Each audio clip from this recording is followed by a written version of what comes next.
Hello, welcome. You're listening to Season 1 of Narcolepsy Navigators, brought to you by Naps for Life Narcolepsy. Narcolepsy Navigators is a podcast for raising awareness of this fascinating illness through a deep dive into the lives and individuals living with narcolepsy and idiopathic hypersomnia. I am Kerly Boga, the founder of Naps for Life Narcolepsy, and welcome to our stories.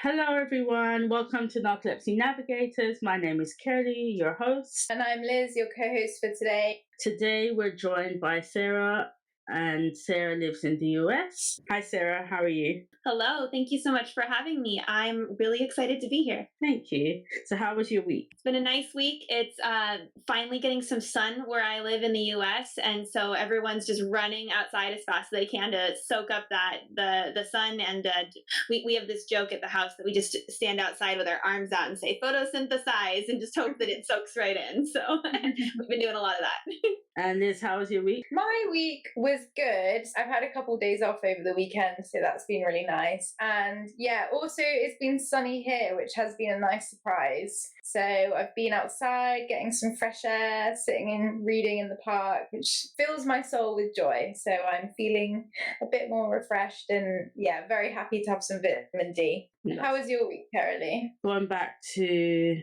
college this week, which I don't actually feel ready for. I felt like the week went so fast and I just needed maybe 5 days more, but that's not the case.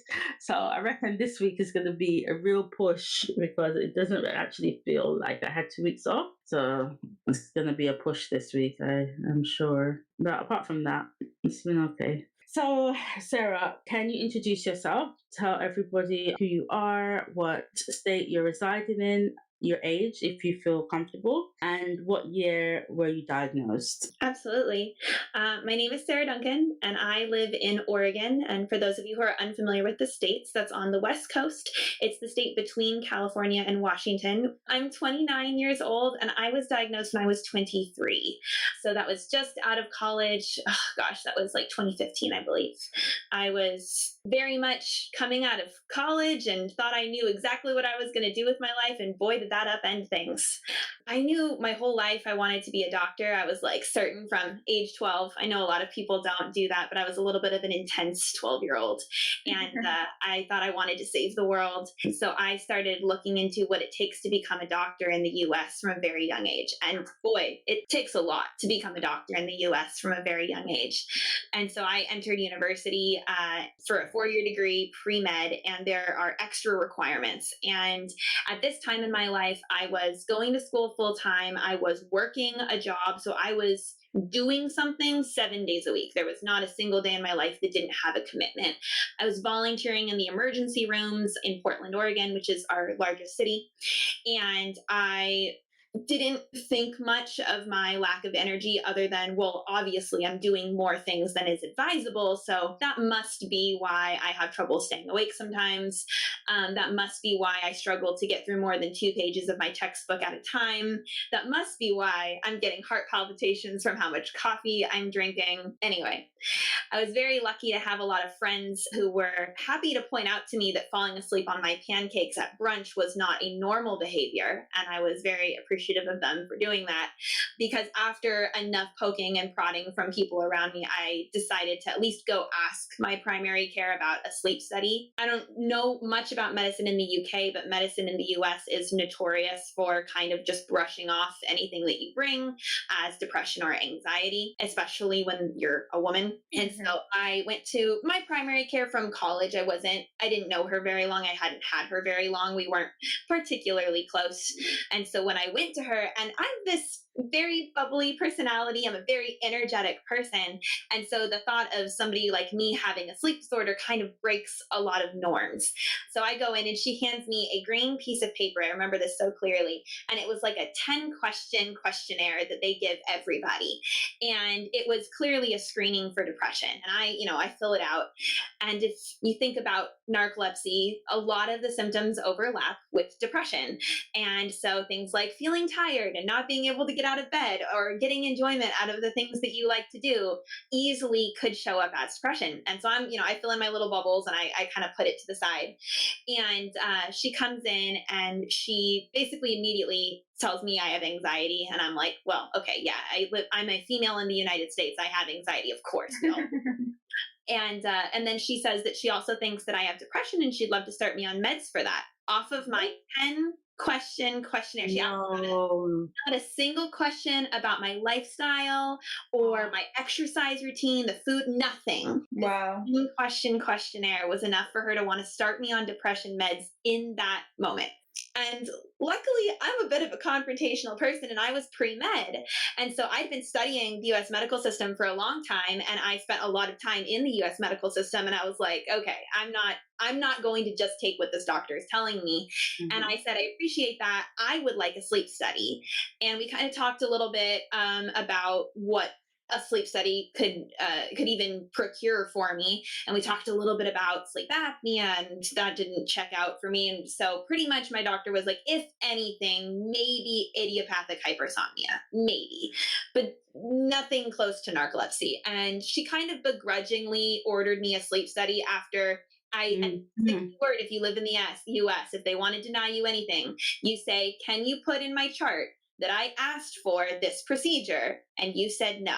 If you ask for those things, they will almost always at least move you on to the next round. And so I said, I don't think I have depression. Before I start on depression meds, I would like to request a sleep study on record, is specifically what I said. And after that, she agreed to give me the sleep study.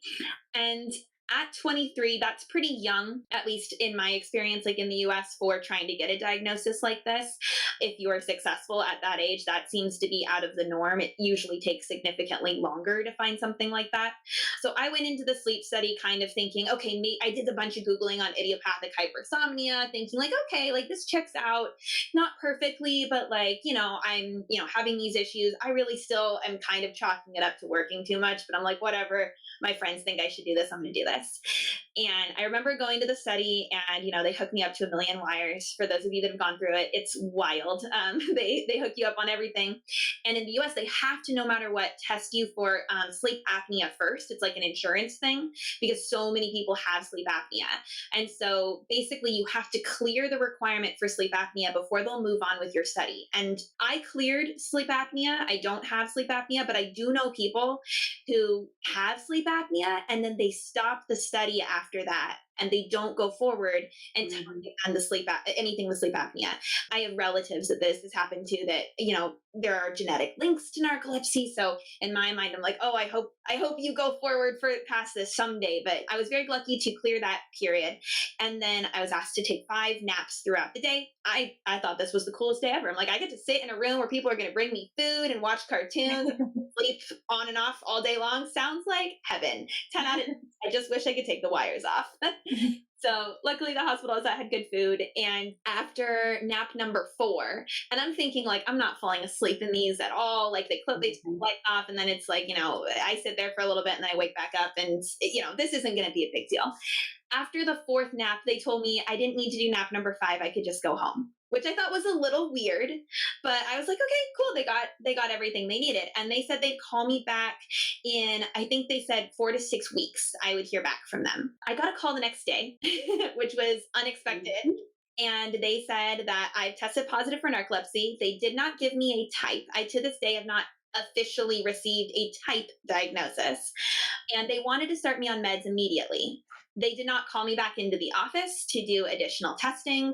They did not ask me any questions about anything. They just said, you tested positive for narcolepsy. We're going to put an order in for this black label intense medication right now. You can go get it tomorrow. And that was it. There was no follow-up appointment scheduled. I never even heard from my primary care again. After that, I was fully just kind of left out to dry Google.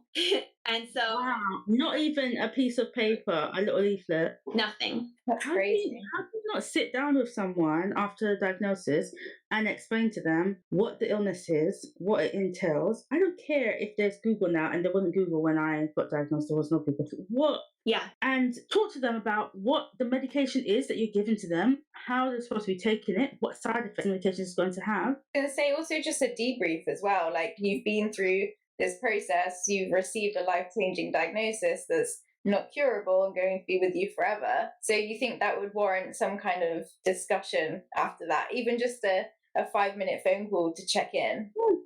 Absolutely. And the unfortunate thing is I worked at this hospital. I actually really liked this hospital and for a lot of reasons. And so for me to suddenly have like such a kind of jarring, disjointed experience, and this is pretty typical, unfortunately, of American medicine. I dove into the disability world with vigor, and I am not the only person in my immediate friend group turns out to even have narcolepsy. My best friend and I both have narcolepsy. She did not know until years later, because she had so many other things going on, that her narcolepsy symptoms were a drop in the bucket. We eventually got matching spoon tattoos. It's hard to tell, but I have a spoon tattoo. Nice. And her and I both have matching tattoos now. But I really dove in and I realized that this is not an uncommon experience. If you do not coordinate your own medical care in the US, no one else is going to coordinate it for you. No matter how much they say your primary care should or your advocate should, at the end of the day, the only person that is going to take all of the pieces of the puzzle and turn it into a full picture is you. Anybody who's had a different experience, I'm so glad for you, but I've met very few people who have been able to have that. So I thankfully was a biology major and I was so interested in medicine. So I knew how to do Googling a little bit better than the average person. And I started reading articles voraciously and looking into any personal accounts I could get to. At the time, that was a bit harder. We didn't have like TikTok so much.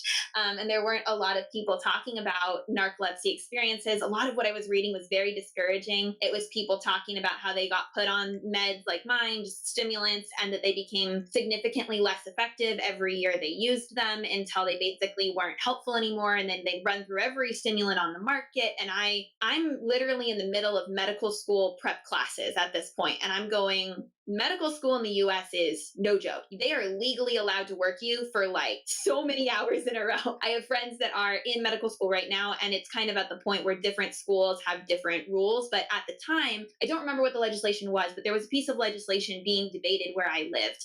And they were specifically talking about putting limits on how long doctors could work in the hospital, like at a time, because doctors were being put on call for like 48-hour periods where they were literally sleeping at the hospital.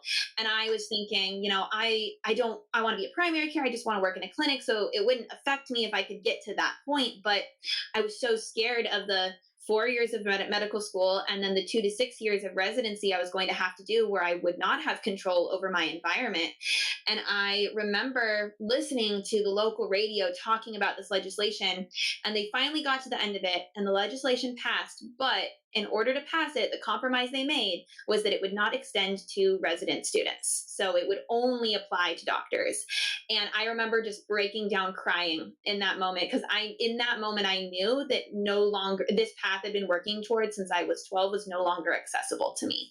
I was not going to be able to be a doctor with the way that my disability was, even with the meds I was on. I was like, the amount of medication I would have to put myself through in order to comfortably do this was not an amount I was comfortable doing at the age I was at, with all of the side effects. And, medication is also imperfect. It doesn't take away your disability. It's just a tool in the toolbox. And it still took time from that moment where I really think of as that pivotal moment where I realized my life was going to be profoundly different. And when I started actually making those changes in my life, like pulling out of MCAT classes that I'd sunk thousands of dollars into, and stopping looking at schools, and not choosing to miss application deadlines and not put in applications, like those were really intense things for me. Especially like I was 23 and my degree in biology in the United States is pretty much useless unless you go on to secondary education. And I didn't really know that. And it didn't really matter to me when I enrolled, because I was so certain that I was going to go on to to a master's or a doctorate program, that it didn't really matter that there wasn't a lot of biology degree classes or jobs, until suddenly I'm looking for jobs with a biology degree and nothing else. It was definitely jarring. But I pretty early on, I decided that this was not going to be the path I wanted. I'm not going to just accept these kind of intense black label medications that my insurance fights me on every month, and that I can't have much of a career. I was like, nah, that's not the future I'm willing to accept. And I started doing some kind of crazy research and some kind of crazy things. But I see you guys have a question, so I'm gonna pause because I have a tendency to talk without stopping. So It's so good to hear your story, though. Yeah, I'm amazed by what you went through. And the question I wanted to ask was there any reasonable adjustments that they could have put in place to support you to go into the career that you wanted? yeah, absolutely. There is a doctor shortage in the States. To kind of like to the point that I'm reading a new article about it every day. There is absolutely accommodations that they could put in place. I just do not see them doing them because it would cause them to need to alter their programming. Rotations that you have to do as a resident don't have great caps on how many hours they're allowed to work you, or quite frankly, how much money that they pay you also. So I have friends that are in residency programs now, and they are working, I think most recently, my friend who's in school, I'm trying to remember, her and her husband are both in medical school at the same time, and they have different requirements. So the caps on how many hours they can work are different. I believe she can't have longer than a 10-hour day, and he can't have longer than a 12-hour day. But that's like, how many hours do you have left to then eat dinner and go to bed at that point and then return the next day? Not to mention, not many medical facilities are set up for you to be able to stop and take breaks and take naps when you need to. I know many doctors that work through their lunch breaks or get called away on their lunch breaks. They still have to be on call. They have to have the beeper on them. Same thing with the medical schools. At the time, I didn't, and this was, I think, why I wanted the topic of coming to terms with your disability, because I didn't know what to ask for. Nobody prepares you to know how to suddenly be disabled, especially in the States. Very much disability is not treated like a condition that will inevitably happen to you, although that is the reality. Time is linear, it goes in one direction, and you are lucky to have your health as long as you have it, but inevitably, like, we all become old, and being old is disabling in and of itself. There are very few that escape that, and so for us, it's very much seen as this, there's definitely like an othering of people that have disabilities. And so the thought is that people that are disabled won't become doctors. They don't make thought. There's no thought for it. There's no accommodation for it. I see it. I'm getting nods. And so, I mean, like, our universities, or many of them, are not ADA accessible, especially if they're historical buildings, then they get to opt out of adding ADA accommodations. I had a friend who couldn't even get into some of her classes because they were in historical buildings on upper floors, things like that. And so medical is much the same. I don't know what to ask for. And with a school that is going to gatekeep as much as possible any accommodation I could have, I was running into it already with my undergraduate program. Like, I was starting to try to ask for things, and because I'd gotten the anxiety diagnosis, no problem. And I was like, okay, what can I ask for? And I was like, well, I really need music. And I didn't know I had narcolepsy yet. And I was thinking, oh, the music helps me focus. I did not realize the music was keeping me awake because I wanted really loud music. And they just kind of stared at me and they're like, I don't know how to, no one's ever asked for music as an accommodation. Don't you just want a quiet room? I'm like, no, I don't. A quiet room is bad. Quiet room is sleep in my brain. And so I had to really work with them to come up with something. And the disability center was great, but some of the teachers I had were not. I had a teacher that specifically, I remember I had to report him 2 different times for trying to give me and another student who used the disability center less time to do our test corrections than every other student. He's like, oh, I forgot to pick up your tests, but that's not really my problem. So you need to turn them in at the same time as everyone else, even though I'm not going to get them to you for 2 more days.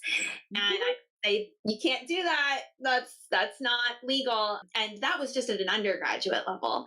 And so thinking about the amount of advocacy I was going to have to do for a thing that I didn't fully understand yet was insurmountable. Yeah, Wow.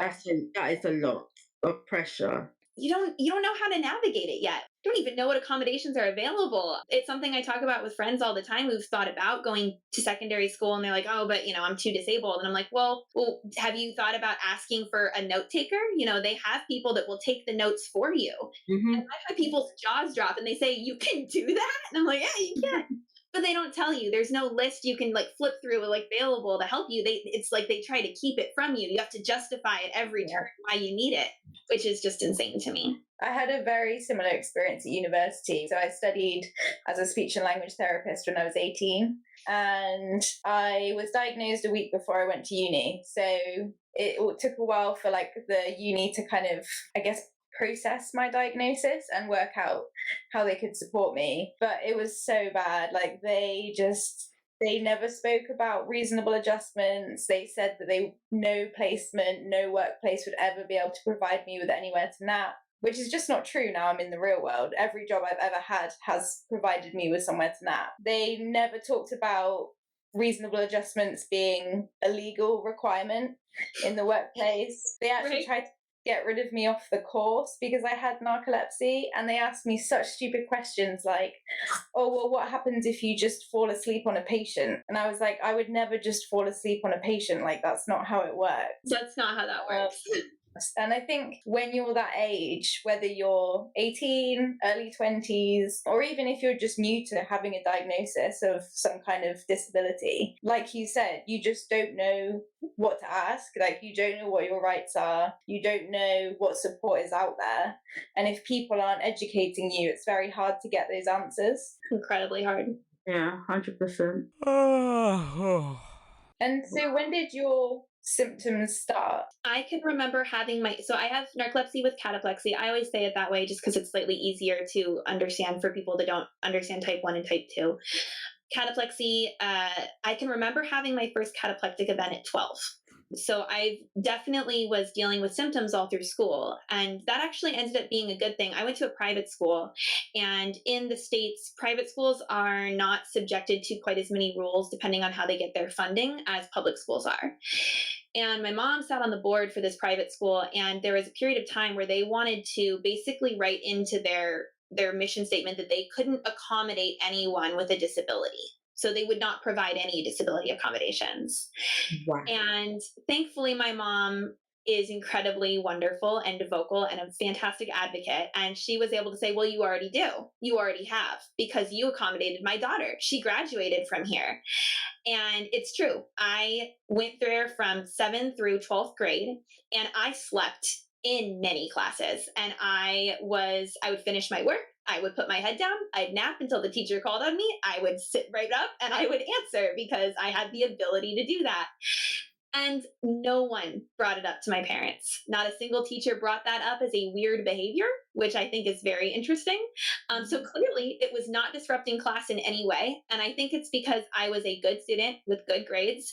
I definitely have pretty privilege. I was conventionally attractive all through high school. And I think that helped a lot. I think if I'd been a weirdo kid, I absolutely would have been labeled as a problem. And so I think that that's to my advantage. I was involved in all the school activities. Nobody suspected me of doing drugs or something, which is what they would normally label somebody as. So I like to specifically highlight those things because if I had been a slightly different person, I would not have had the same treatment. And so that's important to highlight here. There's a lot of intersectionality that goes into disability. I was able to get away with it. It was not even brought up to my parents as a problem. So clearly, it was accommodatable. I also found out a couple of years later, I also had ADHD. And so clearly they were able to accommodate more than one disability. And so that was brought up. And I don't think that they ended up writing a statement that was a lot more accurate about the amount of services that they could offer. Without having federal funding, they could not offer like special SPED teachers and things like that. But it definitely made a very big impact on the teachers there. And at one point, my mom was like, if I need to ask you to go speak, will you go speak? And I was like, in a heartbeat, I will. And we ended up not needing that. But it was very informative for all of those people who remembered me to realize how very simple it was to accommodate me. It is just as simple as letting a student put their head down and rest when they need to. It doesn't have to be more than that. It's so true. It doesn't even have to be a room to nap in specifically. I mean, that's helpful for some people, but for others, it's like they can just put their head down, like you say, and just let that happen. And then they'll wake up 10 minutes later and be refreshed and ready to answer the questions. Exactly. It's so different for different people. Yeah, just don't touch them. That's what I tell people.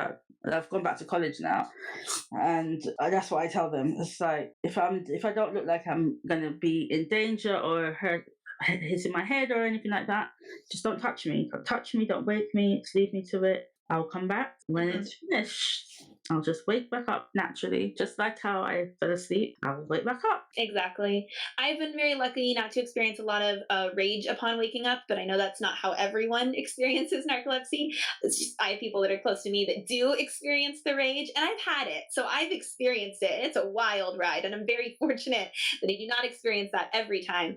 But I do think my friends that have some, like friends that also have PTSD, they almost always experience that rage as like almost always. Not to say that you have to have that to have that experience, but I've noticed that there's definitely a correlation there, at least among the people that I know. It was interesting also that you said you got diagnosed with ADHD. I find it's actually quite a lot of people who have narcolepsy that have ADHD. Very interesting. Yeah, I've been trying to learn more about the correlation between sleep disorders and ADHD.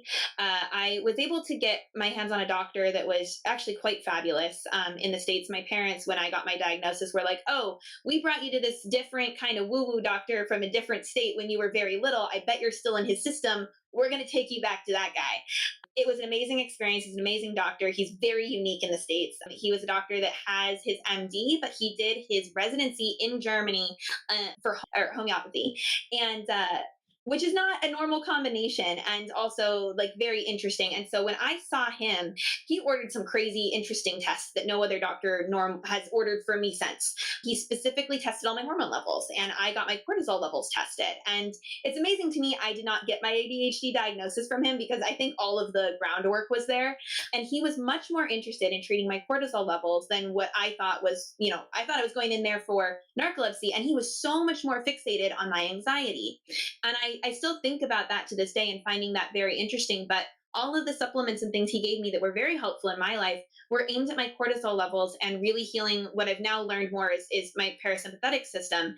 And I would love to learn more about that and have more guidance in that, because that has been what's been the most helpful. And out of all the people that have been helpful and smart in my life, he seemed to know the most and do the most. And yeah, my cortisol levels were crazy high off the charts. He was like, oh my gosh, your cortisol is going to give you a heart condition if you don't do something about it. And a lot of the reading that I've done in relation to ADHD is certain symptoms that I've always attributed to narcolepsy, I'm finding are probably ADHD related symptoms. When I wake up in the middle of the night, that could be considered a narcolepsy symptom. But since I wake up between 2 and 3 in the morning almost every night, that's also correlative to ADHD and cortisol dysregulation. So which is it? Is it chicken or the egg, Wow. And that's what I'm still learning about. That's very interesting you said about the parasympathetic system. And is that the fight or flight system that we have? Yeah. Because I have a friend who has ME, which is chronic fatigue.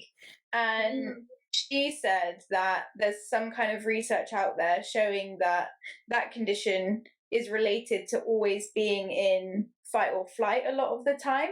Yeah. And I wonder if that is true for narcolepsy as well, where there's something around like that fatigue putting you in fight or flight, or just that impact on your system. I'm not really sure how to explain it, or if there's any information about that out there. I don't know if there's anything specifically related to narcolepsy, but what I will say and what I've understood is that, especially when I was first getting diagnosed, they kept asking like if I'd had a traumatic event, because many people experience a traumatic event that triggers their narcolepsy. And I have unfortunately, very nice childhood, very healthy life, very loving parents, not a lot of controversy, nothing really horrible, honestly, has ever happened to me. I haven't been in any major accidents. I've never broken a bone.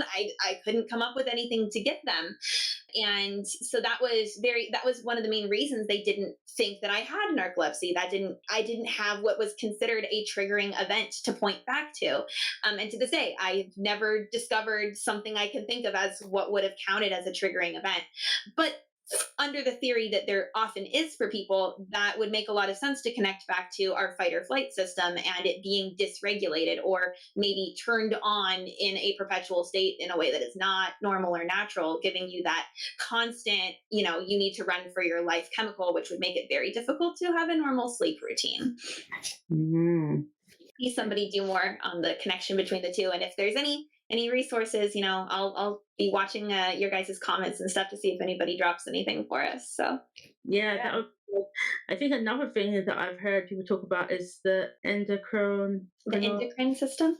yeah, that they think that's very related to the narcolepsy. Mm-hmm.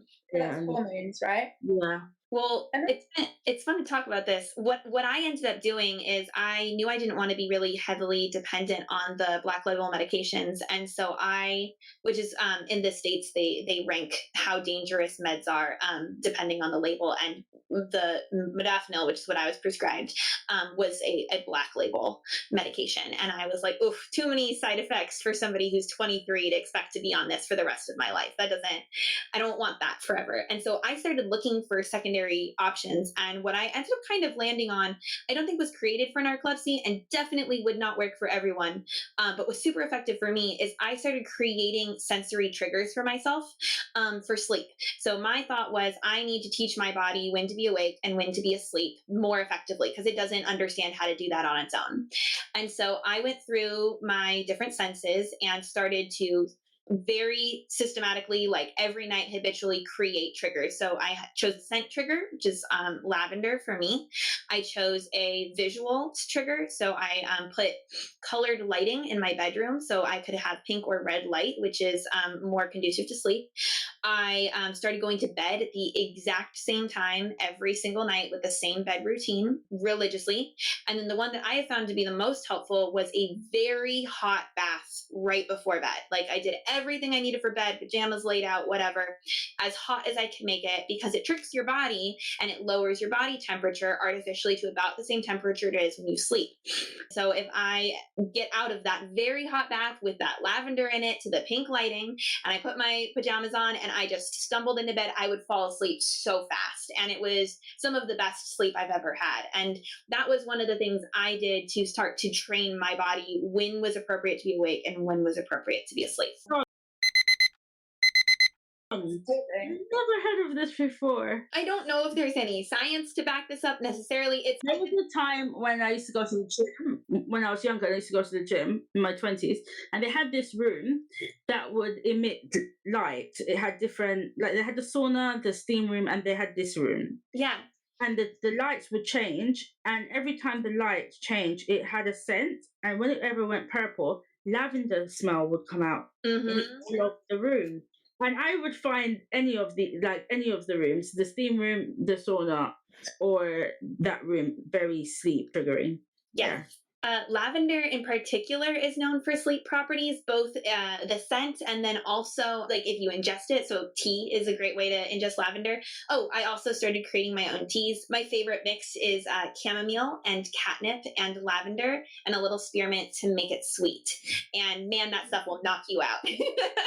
Oh, we can have catnip. I didn't know. I thought it was just yes. Catnip for humans is quite the sedative, not to be treated lightly. Yeah. And so what kind of medication and other strategies do you use to manage your symptoms at the moment? Absolutely. It's gone on and off through depending on how my life is. And honestly, the seasons play a really big role. When we get into the summer, I have so much energy. My parents joke I go a little bit manic because I am awake when the sun is awake for the most part. And I'll have some pretty intense naps in the summer. But for the most part, I am much more vibrant and I have just so much more energy. Come about October, it starts to decline rapidly. And I always joke that in October, I remember I'm disabled. And so it really depends on the time of year. I'm at this point right now where I've been very fortunate to be able to be very low medication. Medication is fantastic and it helps people and I'm absolutely a proponent of it. So don't take my experience as if it's experience that everyone experiences. But right now I have an Adderall prescription that functions for both my ADHD and my narcolepsy. I will take pretty much the lowest dose, maybe a little bit higher than that. I try not to do more than every other day because then I find it messes with my sleep a bit. But I'm quite sensitive to the medication. And so I will take a short acting dose in the mornings. And then I will often still smoke or do an edible of cannabis with my girlfriend in the afternoons. Usually late in the day when I'm done with everything. I've done cooking, I've done everything because I will get sleepy very quickly. But between those two things, I do pretty well on my own. I have not been doing as much of my scent and my sensory training as I used to. I'll still do the very hot showers now. I don't need as much as I used to so I don't need the full bath necessarily. But I have noticed recently that my temperature regulation is significantly worse than it used to be. And I'm not sure what has caused that, but I'm at the point where my temperature dysregulation is the most disabling thing I'm dealing with right now. I'm freezing all of the time. Yeah, that's just narcolepsy, love. It's just narcolepsy kicking in. It has a beautiful way of just trickling the symptoms when it wants.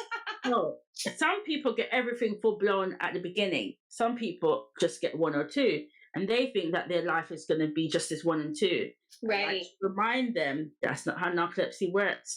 It lets you have a nice period, and then it trickles in a new one to just remind you that it's in control. And then a couple of years later, it will trickle in a new one. That's how it works. No, that's a really good way to put it. I like thinking of it that way. Thank you for that. Because I do think that we get a little complacent with our disabilities and we think like, oh, we figured it out. And that's not, as you said, that's just not the way that it works. And Allison was laughing at me the other day. That's my girlfriend. I had a onesie on to stay warm around the house, and I'd shoved a heating pad inside the onesie, and then I plugged in the heating pad, and then was cooking in the kitchen while plugged in to the Just roasting yourself. Roasting, yeah, absolutely. She's also disabled. We have very different disabilities, but I found that having a partner that's also disabled has been wonderfully validating, and I understand why we often end up together, because no one gets it like someone else that deals with a disability all the time. It's so true. That's so true. Yeah, it's so interesting that you've brought up the temperature regulation, because I'm in a WhatsApp group with a couple other women who have narcolepsy, and one of them messaged me yesterday saying, do you ever find that your temperature regulation is just way off? And I personally get hot flushes all the time where I'll just like be sitting there and suddenly my cheeks are burning, like I'm sweating. And that's even on days when I don't take the medication. I remember that always being the case for me. But then when I'm tired and I need to nap, I get the chills and I start getting really cold. So it's just so odd, isn't it, that narcolepsy can impact not only your temperature regulation, but someone else on the podcast recently said it can affect your like sexual appetite, I guess, or like that, and then also food as well. So it's like we've got so many things going on that is just not being regulated that well in our heads. Absolutely. That's the reason why I wish they would change it in the way they write it in the pamphlets, because they focus on, yes, narcolepsy disrupts sleep. It's, your brain not able to regulate sleep. But no, narcolepsy is your brain not able to regulate sleep, not able to regulate temperature, not able to regulate appetite. Yes. That's what it does. It's not just about sleep. It, to me, is a mirror of kind of how society treats disability as a whole, which is they label the part that affects people that are not disabled. They don't necessarily label the part that affects the person who is disabled. I find that with my ADHD quite a bit. But you'll see my ACE flag behind me. I was very surprised to find one of the symptoms of narcolepsy was hypersexuality. I was like, that is the opposite of what I experience. But then I stepped back and thought about it for a minute, and I was like, knowing how little research has been done with women over the years, and knowing how people react to low libido, I'm going to guess that maybe this has not been recorded well and has not been studied well, because at the end of the day, they're extremes. And anything that I found with narcolepsy is that it lacks the ability to regulate. And so that could mean a dysregulation that is at a high level or a dysregulation that is at a very low level. And knowing, again, how society acts when you talk about asexuality, I'm going to guess that the low libido was not necessarily recorded as a symptom of narcolepsy, but potentially a character default of the person, or something that person was uncomfortable sharing at all. Yeah, that's so true. Yeah, because I haven't heard people talk about that a lot at all. Yeah. I've actually, it was the first time I heard it the other day on the podcast when our guest said about it. And to be honest, that makes a lot of sense for me. I don't want to give too much away in a public forum, but like sometimes turn my brain off. Like it's just, Absolutely. Yeah, me too. It definitely was a very big part of my life for a while, especially before I came out. I was in a straight relationship for a very long time before I figured out I was gay. And the process to figuring out I was queer started with this asexuality piece. When everybody defaults that you're straight and not asexual, realizing that you can separate the concept of sexual appetite and romance from each other was novel to me. I was like, wait, I can separate these two things. Suddenly I thought about the entirety of the romantic experience completely differently. But unpacking and figuring out the asexuality piece was incredibly liberating, because I realized if I take sex off the table entirely, wow, I really only want to date women. I didn't know I could do that. You can do that? Great. And so I was able to find another ace partner, and and we're both disabled. And I think a lot of our asexuality is connected back to our disabilities. And one of the things I love about the asexual community is they're so welcoming. They're so accepting. There is no gatekeeping that happens here. And so it was not a piece of my disability I really understood or thought was going to come into play, but definitely isn't talked about, because in those relationships that are so important to our lives, like romantic ones, this can be a huge factor in really impacting your quality of life and enjoying life with your significant other. So I think definitely there should be more about it, just simply because it can affect our lives so significantly.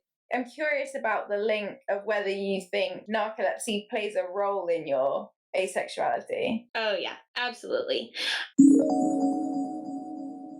I remember when I was sexually active, I even would sometimes, like, about halfway through, I'd be like, can I just take a nap? Can I check out and nap now? I'm like, this was great and all, but I'm tired.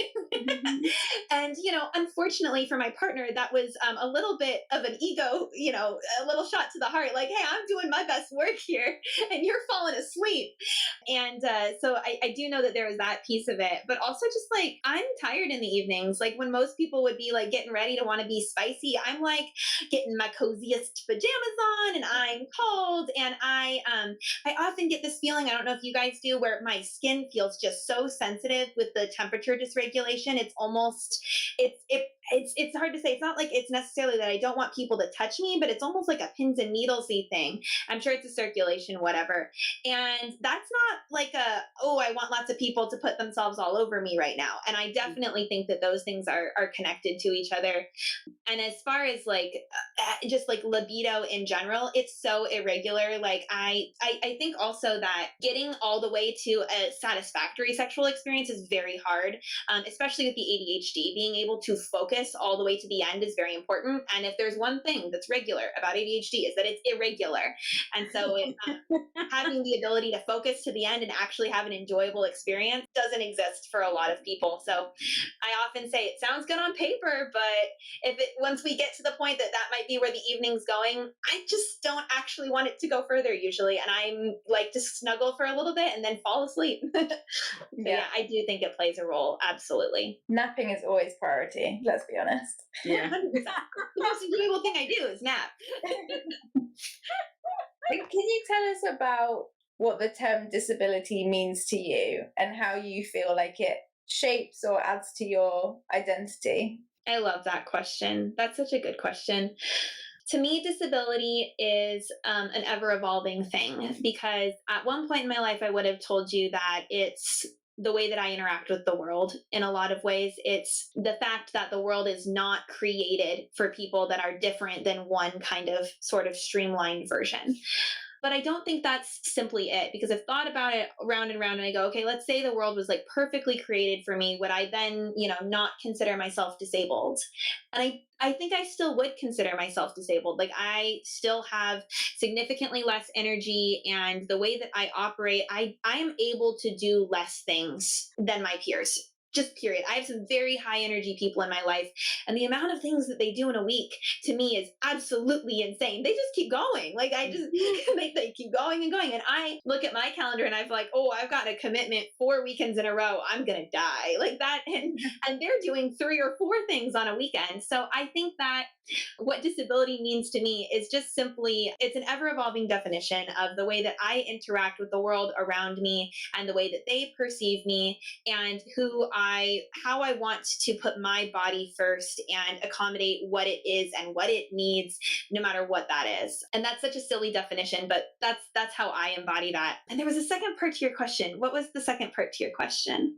So how does having a disability shape or add to your identity? I think all the time how fortunate I am to have my disability, which is such a funny thing to think. But I would not be who I am right now if I didn't have my disability. And the trajectory my life has taken has been nothing but a blessing. And I would have been a resident at the height of the COVID-19 pandemic if I'd continued going to medical school. Oh, wow. And when that happened, and I watched my friends who did go into medicine dealing with that, I was just so thankful that I was at home sewing masks instead, and that I was volunteering at the distillery making hand sanitizer. And that was I've never regretted not going to medical school. Actually, I think it was one of the best decisions I've ever made. I've never been jealous of the other people that did.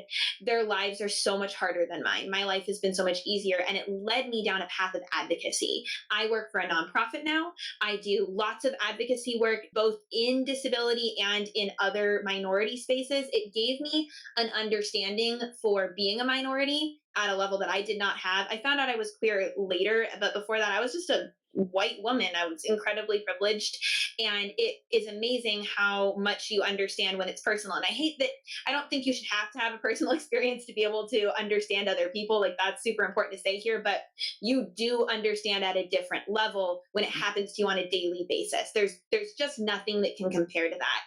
And so I have met people and brought people closer to me in my life, and all of the things that have brought me to the kind of like the new, very amazing reality that I live are because I'm disabled. And I like who I am better now than I was before. And all of the things that I care about and have gotten myself into and the people I've been able to help are kind of what makes everything worth it. So if that means I need to slow down and take more naps, then I'll do it. If it means that I have to search out jobs that will be accommodative, I will. I mean, it's what's led me to the job I have now, which means I get to work from home like most of the time. And I work a 32-hour work week, which is my full-time job, which is the dream, the 4-day work week. I was able to find that for myself. And not everybody is so fortunate, but I do attribute where I am in large part to my disability. There's a lot of downsides. I'm not trying to make this sound like nice or glamorous or anything like that, because it super is not. But at the same time, I'm very much willing to look at who I am and realize that I'm better for it, at least for me. And I don't want to come off glamorizing disability, because that's not where it is. But because I had been so privileged, and I am so privileged, and I have such a wonderful support system, that's what's led me to this place. I'm able to do this advocacy work. I'm able to work at a nonprofit. I'm able to do all of these other things. I sit on a board of directors in town for the transit agency, working on advocating for transit and disability access. I wouldn't even know how much that was needed. I wouldn't have that knowledge unless I had my disability. And so I can't shut my eyes to all of the wonderful things in my life that are just purely there because of my narcolepsy. Yeah. Well said. Right. Yeah, well said. I totally get that. It does open your eyes to other things. Like I had a real love for deaf people, and I think that came from having narcolepsy, and I just felt the language was just so beautiful. And nowadays you can see Braille on medication, but there was a time when there wasn't no Braille on medication. There often isn't in the States. We still don't have that. Now on the underground, sometimes you can see like Braille on the signs, but they never used to be. And you just start to notice everywhere where there's no access, and you're just thinking, what is happening?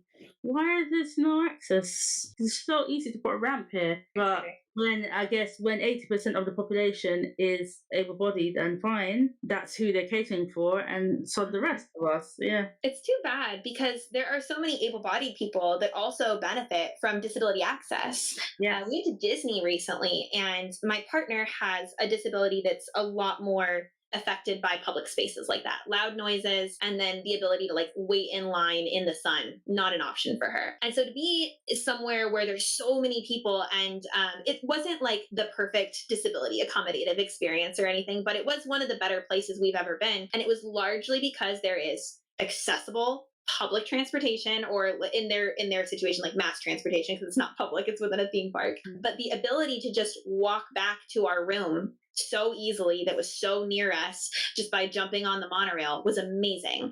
And we were able to go to town hall and let them know what the things she needed were, and she got accommodations immediately. I mean, it was amazing. And for us to be able to exist in that space. And we were able to get these accommodations, and I watched other people get them as well. And it was it was like a little peek into what the world could be if it chose to, and it gives me hope, but it also makes me very sad because so many, even within like this this bubble that could have been so perfect, we had to come in through a different entrance almost always. And they'd be like, okay, go ahead. And there's like a stream of people coming towards us because we're going in the out. And I'm like, okay. And we're like fighting upstream to get, past all of these, people that are trying to get to the next ride or whatever. But it was also very encouraging because we were able to get a scooter delivered directly to the hotel that was just available every single day for her to use. And she could even like bring it through the queue multiple times, which was amazing. And the thought of what would it be like if all of these, spaces were thought of would be amazing, versus like when we went to Comic-Con and we brought her wheelchair and we got to a room and none of the tables were just spaced far enough apart that we could navigate the room. Just something so simple. And the juxtaposition between those two things was massive. Yeah, so there's a lot we can do. There's still a lot of work to be done. There's so much work to be done. Absolutely. And what do you think about people who have narcolepsy or even other chronic conditions who feel uncomfortable about using the term disabled or applying that to themselves? Yeah, I think that's most of us. There's a couple layers here. I think that every person I know that's disabled is unwilling to call themselves disabled at first, in part because they know people that have it worse than they do. And I think that's such an interesting place to be coming from, because at the end of the day, it's kind of this like competition for who needs the resources. And I think that it comes from this scarcity mindset that we create, at least in the States, where you have to fight for your accommodations at every level. I think this impacts and hurts able-bodied people as well, because if you can't ask for the things that you legitimately need to be comfortable in society, we are all uncomfortable to a certain extent. And so when you shoehorn all of those resources into, well, you have to absolutely desperately need this thing before we'll give it to you, sounds absurd. Why do we make people suffer so much before they're allowed access to the word disability or the resources that come along with that? It took me so long to call myself disabled because my best friend at the time had a very rare heart condition, and her life seemed so much harder than mine. And it took me sitting down with her and having like a conversation of realizing she saw my life as harder than hers. And I was like, that's so crazy. Like, you've got this crazy condition that affects X, Y, and Z of your life. And she goes, you've got this crazy condition that affects X, Y, and Z of your life. And it took that conversation of realizing that this is not a competition. We should not have to be competing for a scarcity of resources in this way. This is the situation we've created where we're forcing people to be uncomfortable on a daily basis. It's not just us, it's kind of everybody. And when I finally decided I needed to start saying I was disabled all of the time and out loud and confidently, it was not just because I needed resources. It was to show other people that you can hold down a full-time job, hold public office, and go to events on a regular basis and be disabled. I walk regularly, I drive my car, but I have an invisible disability, and I like to tell people constantly I am disabled so that it breaks their idea of what disabled is. And I think that that is the thing that kind of got me past that, because I needed to feel like I was doing it for somebody else, which is so silly. But I think that especially women, I think that we have to give every bit of ourselves to everyone else, and you don't have to. You are allowed to be comfortable, and you're allowed to claim need for things, and it doesn't burden other people. This isn't pie. Like, I have the ability to, take a nap, and it does not affect other people's lives when I do so. I get my work done, and that's all that matters. It doesn't hurt them that I needed a 30-minute nap today. That doesn't make me special, and I didn't get something cool. They get to live a life without that nap. And I think, at least for me, that's what I've seen and observed in other people, is that I think a lot of us are afraid of taking up that space, and we're allowed to take up that space. Yeah, definitely. I had the opposite experience. As soon as I got diagnosed, I was like, yeah. Every time someone said something to me, I was like, I have narcolepsy. That's awesome. And in the Caribbean community, they call it like dropsy, and they see it as like a joke. And it's like, oh yeah, dropsy. Like in Jamaica, they call it dropsy. They'll say stuff like, oh, my uncle had dropsy. Oh yeah, I had an aunt that had dropsy. Or wow. Like, no, it's not the same thing. And maybe it was narcolepsy or some type of sleeping disorder that this person had. And just because they didn't get diagnosed, or that they had to live their life very differently and people thought of it as a joke or whatever, doesn't mean that the person wasn't suffering. And it took me a long while to find especially because social media wasn't as it was when I was diagnosed. I remember trying to have petitions signed to go to Parliament to put it down as a disability, because at the time it wasn't considered a disability, it wasn't on the list. And people were getting angry with me and saying, why are you calling it a disability? It's not a disability. And I'm like, but it is. Why are you afraid of that word? And you should want this, for you. Let's not hide around the things that we cannot do. And I guess maybe because I had an experience very early on when I was 18 or 19, not long after I was diagnosed, when I thought that I just needed to take pills and I would be better. And that wasn't the case. And when I did sign language, I met a deaf girl there, and she was like, someone was asking her if she would like to have my illness. And she was like, no. She's like, no, I don't want to have that. She goes, she's very disabled. And the person was saying to her, but you're deaf. And she's like, yeah, I can't hear. I'm not falling asleep all the time. She can't even drive. She's not even allowed to drive. And she's always falling asleep. She goes, I just can't hear. I'm fine. And she goes, oh, I don't want that. It was a shock to me. And I was just like, gosh, she believes that she's better off than me. It really shocked me. And it put things in perspective in a way that I had not seen it myself and not really understood. And maybe because she was born deaf and she had lived with it for so long, and I was just, this is new to me, she could see ahead of what's coming for me, and I couldn't see it. And I was thinking, and she's like, no, I'm still going to be able to drive. I'm still going to be able to do lots of things that she's not going to be able to do. Yeah. That's so interesting. This reminds me, it makes me think of this other kind of thought process I've gone through, which is the stigmatization we have for disabled people as being less and less capable. And so when we ourselves become disabled, and we're the same amount of capable we've always been, we just suddenly have the diagnosis, we don't think of ourselves as less suddenly. And I think that that's one of those things that society does to create that separation, and it makes us separate ourselves from people that are disabled. And when you realize, wait, I'm disabled too, suddenly you realize all of those thoughts you've had about other people with disabilities are probably incorrect also. And that is an insane worldview shift to have to process. You have to admit to a lot of things you might not like about yourself when you have to do that. And you have to realize all of those times you mischaracterize somebody or dismiss someone else's humanity because you were taught to do so.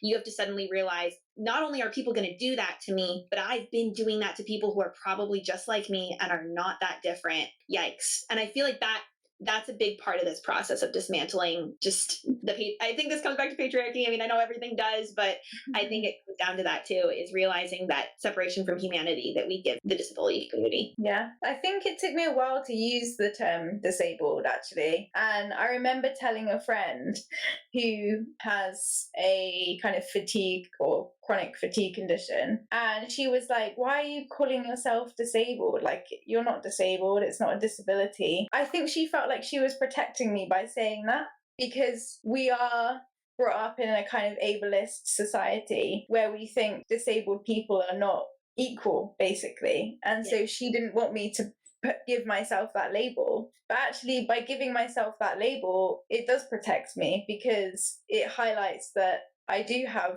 differences in ability to your average person, and therefore I need extra support. But I think, it's so interesting that there can be this resistance to calling yourself disabled, and whether that comes from a place of, like you say, not wanting to take up resources from other people, or it's that kind of ableism that is embedded in our society where we think, oh no, I'm not disabled. And coming to terms with that is quite confronting. It sure is. Yeah, 100%. We've covered some big topics today. Yeah, we have. Wow, we really have. This has been a really, really good interview.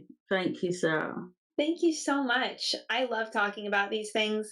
You will live long enough to, if you're lucky, you will live long enough to see yourself become disabled, is kind of the way that I like to think about it. I know it's a pretty common saying, but I still think that I'm lucky to have lived long enough to see myself become disabled. There are many people that don't make it to 29. I hope to make it significantly longer than 29, but I am thankful that I made it here this far already. And I know that many other people in my life will also become disabled. And when they do, I will be here to help them go through that process, because it's a wild ride and I'm still on that ride, I think, but it's one worth doing. And I think that the more that we all experience the differences in what our lives look like, the closer it brings us at the end of the day. So Yeah. Thank you so much. Yeah. I've got one last question for you, but I think I probably know the answer, but I'm going to ask you anyway. So if you could press a red button and get rid of narcolepsy from your life and never have experienced it, would you do it, and why?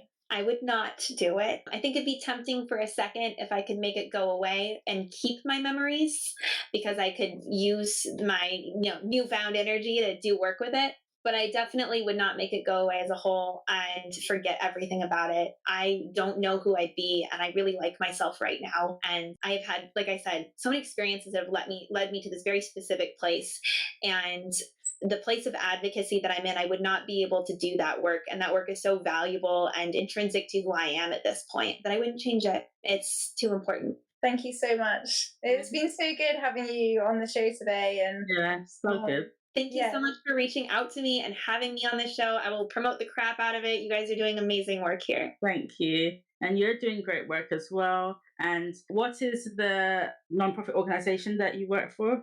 I work for Cocoon. It is a nonprofit that represents Latinx farm workers in America, or specifically in Oregon. So it's not really related to disability necessarily, but a lot of the work we do overlaps with the work that I do.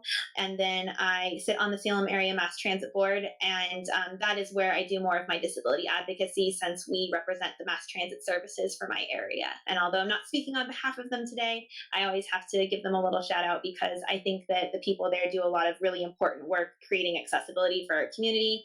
And it's transportation touches every part of every person's life, whether you know it or not. And I think that we should all care and give it a look and know what's going on in our area. So yeah, definitely. And Sarah, if you tell people your handle, if they want to get in contact with you or to look you up or support you. Absolutely. Feel free to reach out on Instagram. DuncanPNW is my Instagram. Or on TikTok, it's miss.alexandria. I don't take public DMs at this time, but if you comment on anything I've ever posted, I will definitely comment back. Cool. Thank you so much. I really appreciate it. This is lovely. You guys do amazing work. Thank you, darling. So we usually end with happy napping. Happy napping, everyone. Happy napping. Views and opinions in these stories may not work for everyone. If anything you have heard is relatable, please see a doctor for advice. Thank you for spending time here with us at Narcolepsy Navigators. I hope you learned something new. Please share the podcast with others. You can find us on all platforms. See you next time when we delve into another person's story.